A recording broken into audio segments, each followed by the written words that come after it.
बिस्मिल्लाहिर्रहमानिर्रहीम इय्याका नअबुदु व इय्याका नस्तईन। अस्सलाम वालेकुम रहमतुल्लाहि व बरकातुहू नाज़रीन, उम्मीद करता हूँ आप सब खैरियत से होंगे और आपकी ज़िंदगी अच्छी गुजरी होगी। आज है 30 अगस्त, साल है 2021। बड़ी खबर, बड़ा धमाका, वो खबर आ गई जो किसी मीडिया पर ना चल सकी और वो काम हो गया जो किसी ने सोचा भी ना था। कराची जलसे के आफ्टर शॉक्स आना शुरू।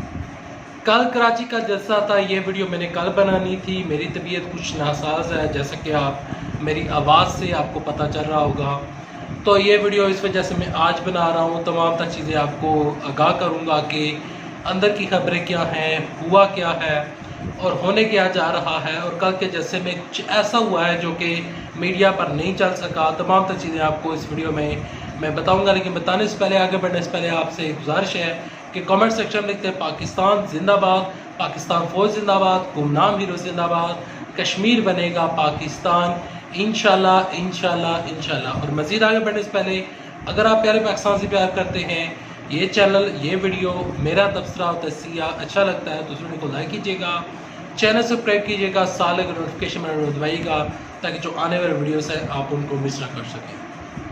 बढ़ते हैं जी। कराची का कल जो जलसा हुआ उसमें क्या सूरत हाल पैदा हुई वो पहले आपके साथ डिस्कस करते हैं। देखिए, कल का कराची का जो जलसा था, सबसे पहले दावा किया गया था फजलुर रहमान की जानब से और शहबाज शरीफ की जानब से कि ये एक तारीख साज जलसा होगा और ये जलसा तारीख रकम करेगा। लेकिन बदकिस्मती के साथ, मौलाना फजलुर रहमान की बदकिस्मती कह लें, शहबाज शरीफ की, नवाज शरीफ की और इन ये जो लोग हैं इनकी बदकिस्मती कह लें कि कल का जलसा नाकाम साबित हुआ। कल का जो जलसा था उसमें JUIF के काफ़ी बड़ी तादाद आई थी, लेकिन JUIF जिनकी जो कि 30 से 35 सीटों के ऊपर इलेक्शन लड़ते हैं, कभी भी पूरे मुल्क में JUIF ने, फजलुर रहमान ने, पूरे पाकिस्तान में उन्होंने कभी भी इलेक्शन नहीं लड़ा। सिर्फ 30, 35, 25, 30 इतने बंदे होते हैं वो इलेक्शन लड़ते हैं। कराची में मौलाना फजलुर रहमान के पास सीटें मौजूद नहीं हैं। अच्छा, कल उनका जो जलसा हुआ, उस जलसे में ये हुआ कि शहबाज शरीफ, मरियम नवाज शरीफ साहबा, ये इस जलसे में अपने बंदे लाने में कामयाब नहीं हो सके। पहला पॉइंट ये। दूसरा पॉइंट ये कि कल ये जलसा करने गए थे इमरान खान साहब के खिलाफ। अच्छा, हुआ ये कि कल ये लोग गए थे जलसा इमरान खान साहब के खिलाफ करने के लिए, लेकिन ये जलसा बजाय इन लोगों ने इमरान खान साहब के खिलाफ के करने के, इन्होंने ये जलसा किया पीपल्स पार्टी के खिलाफ। फजलुर रहमान साहब जो हैं वो इस टाइम पीपल्स पार्टी के बहुत ज़्यादा खिलाफ हो चुके हैं। उनके साथ शदीद इख्लाफात जारी हैं। फजलुर रहमान साहब से जब पीपल्स पार्टी के बारे में सवाल पूछा गया तो उन्होंने वहाँ पर काफ़ी उन्होंने बुरा रिएक्ट किया था। वो वीडियो भी सोशल मीडिया के ऊपर वायरल हो रही है।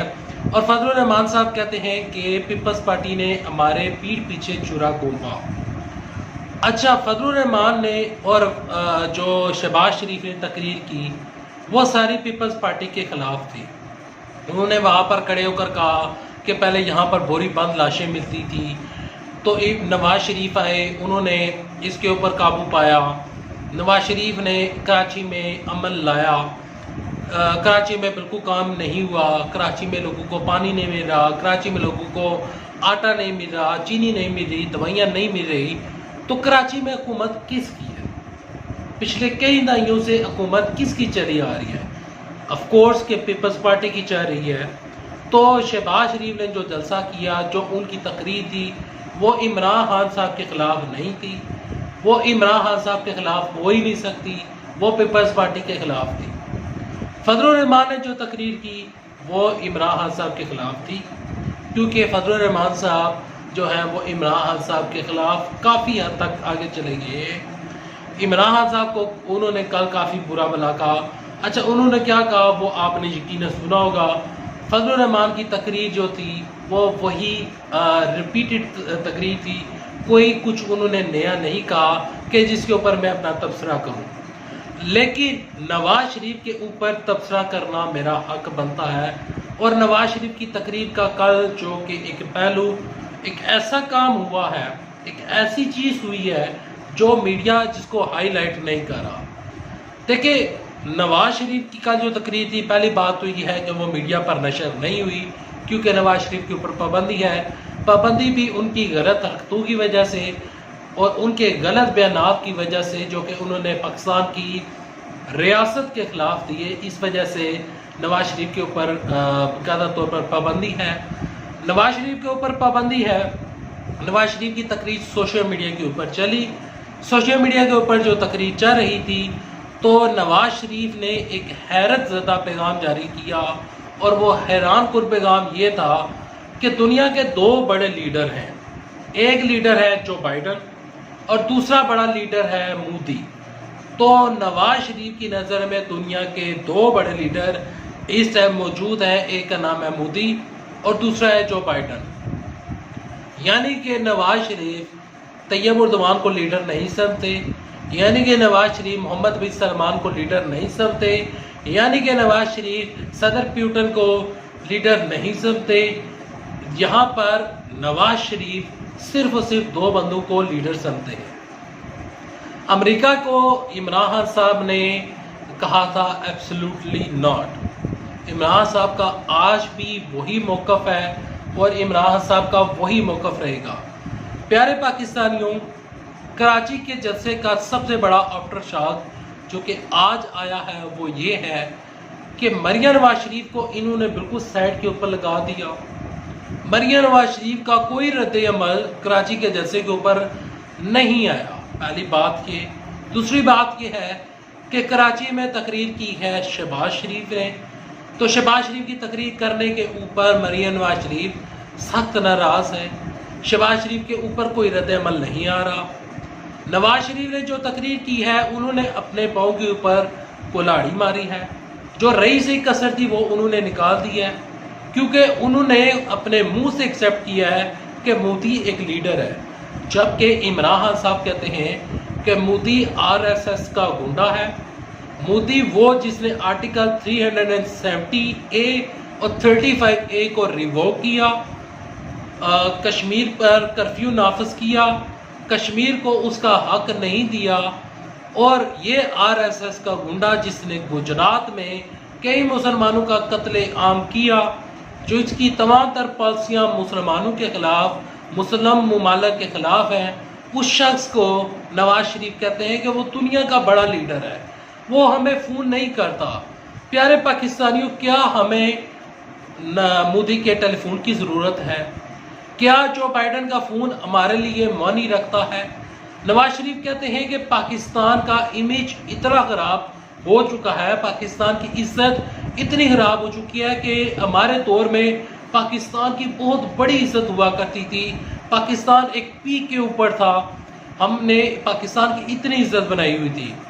यहाँ पर नवाज शरीफ को मैं याद दिलाना चाहता हूँ कि आपका दौरे हुकूमत था जब आपको बाकायदा तौर पर अकामा और पनामा में निकाला गया, जब आपको ये डिक्लेयर किया गया कि आप सादक और अमीन नहीं हैं, तो उस टाइम आपके नामजद वज़ीर-ए-आज़म थे शाहिद खान अब्बासी। शाहिद खान अब्बासी को आपने वज़ीर-ए-आज़म बनाया था, वज़ीर-ए-आज़म बनाया। उसके बाद शाहिद खान अब्बासी अमेरिका गए। अमेरिका में जो उनके साथ रवैया इख्तियार अमेरिकी गवर्नमेंट ने किया था वो मैं यहाँ पर बताने के लायक नहीं हूँ, वो तमाम किस्सा लोग जानते हैं।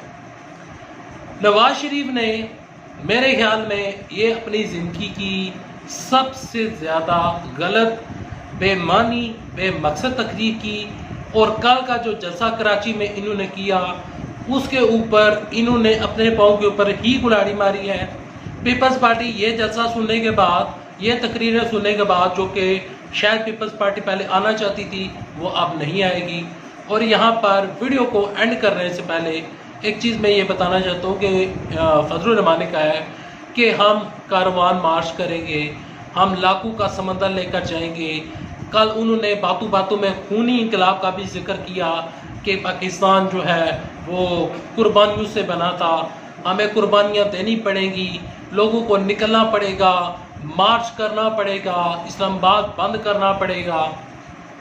यहाँ पर एक चीज़ है, और वो चीज़ ये है कि शेख रशीद साहब ने कहा था कि अगर इन लोगों ने लॉन्ग मार्च इस्लामाबाद की जानब किया तो इनको चाय पिलाई जाएगी और इनकी ठीक ठाक खातर मदारत की जाएगी। ऐसा शेख रशीद साहब का कहना था। अच्छा, मैं यहाँ पर एक चीज़ कहना चाहता हूँ कि फजलुर रहमान साहब जिस खूनी इनकलाब की बात कर रहे हैं, तो जब पाकिस्तान यानी कि यहाँ पर एक और चीज़ भी डिस्कस कर लेते हैं कि नवाज शरीफ ने किया ये कि नवाज शरीफ की कल जो तकरीर थी उसमें उन्होंने अफ़गानिस्तान की ना हमायत में ना उनके ख़िलाफ़ में कोई बयान जारी नहीं किया, क्योंकि नवाज शरीफ को ये डर लग रहा था कि कहीं बरतानिया नाराज़ ना हो जाए। देखें, इनकी जदादें, इनके खाने और इनका पीना, इनका रहना सोना, जो कि तमाम चीज़ें जो हैं वो इस टाइम वहाँ पर हैं, तो ये अफ़गानिस्तान के ख़िलाफ़ बयान नहीं दे सकते और ना ही अफ़गान के हक़ में बयान दे सकते, क्योंकि अफ़गानिस्तान के ख़िलाफ़ बयान दिया तो ना सिर्फ अमेरिका नाराज़ हो जाएगा, ना सिर्फ बरतानिया नाराज़ हो जाएगा, बल्कि इंडिया जिसको ये लीडर समझते हैं वो भी नाराज़ हो जाएगा। खैर, अभी तक के लिए इतना, नेक्स्ट वीडियो तक के लिए दे इजाज़त। अल्लाह हाफ़िज़। पाकिस्तान जिंदाबाद, पाकिस्तान।